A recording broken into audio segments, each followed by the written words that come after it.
The ROG phone. Asus just took the wraps off it here at Computex, and it's different. It's really different.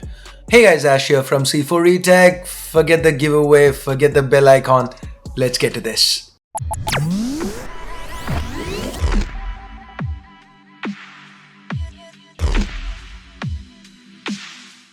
When I flew out to Taipei for Computex, I knew the ROG phone was coming. I had my expectations, but Asus have gone above and beyond with this phone. They've really surprised me.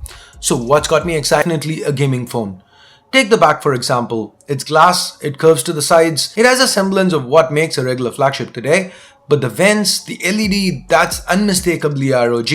And this isn't just cosmetic either. Asus have done a lot of work underneath the hood as well. That includes the use of a carbon cooling pad, a large copper heat spreader, a 3D vapor chamber. All of this is supposed to handle those thermals to make sure that the chip inside doesn't get throttled and can sustain peak performance for a longer time. In fact, Asus claims that the ROG phone can sustain said peak performance for 5 times as long as a regular flagship. Now, benchmarks aren't the be-all end-all of anything, but Asus, for what it's worth, again claims that this phone tops every benchmark that's worth anything, and the difference between this and the next phone will widen on repeated tests because this can sustain peak performance for longer. So what's the big deal? We've seen thermals managed in the past. What's special here? Now, you know how brands cut out the headphone jack? Well, on the ROG phone, we get the headphone jack, and not one, but 2 USB Type-C ports. Why, you ask? Well, if you're gaming and are holding the phone in landscape mode, you can still have the cable running through the center. Easy to hold, and if you want the performance to sustain even longer, Asus are also throwing in an Aeroactive cooler in the box. This is a fan that goes right over the 3D vapor chamber to keep things cool. It plugs into the side USB port and gives not only a Type-C but also an extra headphone jack so you can game comfortably. Note the ROG LED to the back of the Aeroactive cooler? Well, you can even pick up a ROG headset with it, and here's the kicker. These are all Aura Sync compatible, so you can have all the LEDs in sync. Yeah, this part's purely cosmetic, but it looks so damn cool, doesn't it? What isn't cosmetic though is the presence of ultrasonic triggers. So you can map games to utilize the sides of the phone and just use triggers without a gamepad. Again, super cool, right? But what good is any of this if you aren't gaming on an excellent display? So what's the end thing right now? AMOLED. So there you go, you get an AMOLED panel with a 90Hz refresh rate and 1 millisecond response times. It's a Full HD plus 18:9 panel, and it's a beautiful one at that.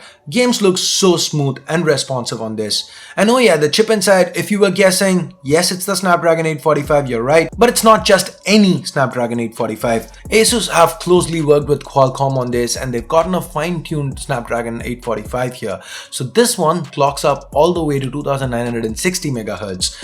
Not only that, we've got 8 gigs of RAM, which is more or less expected, and there is a 512 gig onboard storage variant available. This is all the more important since the phone does not support microSD. It does support dual SIMs though. So what else? We've got dual front firing speakers, there's support for different kind of vibrations to kind of show which side you're getting shot from. And of course, there's a 4000 mAh battery on this. Asus are also including a ROG Hypercharger in the box. So this is kind of similar to what OnePlus does with the Dash charger.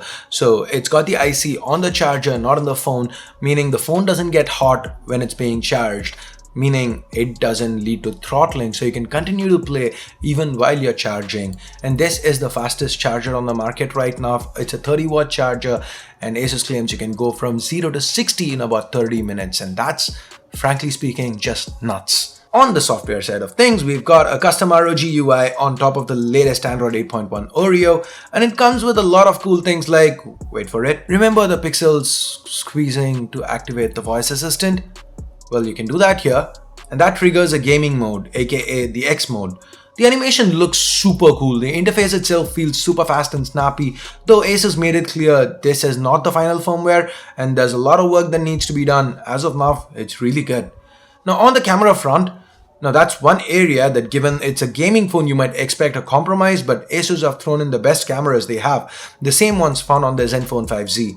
A 12 megapixel f1.8 primary shooter with OIS and a secondary 120-degree wide-angle camera. For more on the 5Z, check out this video. So we've seen a close to mainstream but definitely gaming build, loads of extra functionality, a superior chip with thermals handled, a large battery, loads of storage, great I/O, loaded software, acceptable optics, So that's a well-rounded package, right? Well, I thought so, but Asus weren't done yet at the presentation. They are not just building a ROG phone, they're building an ROG gaming ecosystem for phones. So, do you like streaming? Well, here you go, the TwinView dock. Game ergonomically, and you can check out the comments. By the way, this dock comes with a 6000 mAh battery built in. And then there's a mobile desktop dock.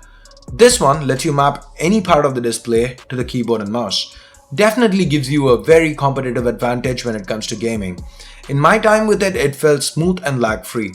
That's a theme here. With other brands in the past, I've felt things were good, but felt first gen-ish.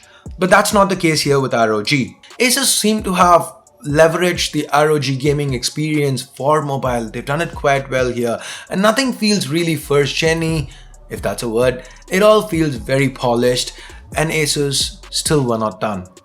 There's more. There's GameWise. Snaps right on and kinda makes the ROG phone into a Switch. Guys, as a reviewer, I've played Asphalt 8 over 1,000 times. The same damn track for testing over and over again to show you guys on camera for various different phones. But I've never felt it play smoother than when I did while testing this. The controls were super responsive. Again, you get to map things out. Then there is the Asus WiGig dock to let you stream lag-free to any device with an HDMI port. So these are accessories sold separately, of course, but I'm happy to see such a strong ecosystem made available right at launch. And I'm not even gonna guess the pricing here because I've not seen something like this in the past. So what do you think it should be priced at? Let me know your thoughts in the comments below. So that's it for this quick look at the ROG phone. I'm super excited. I haven't been this surprised by a product launch in a long time. We've seen brands trying to sell us phones, but this seems to be Asus actually thinking and coming up with things that gamers really want, and I'm super happy for this. So again, let me know your thoughts about the ROG phone. What are you feeling? Are you as excited as I am? Would you pick this up if it launches in your market? Let me know all about that in the comments below.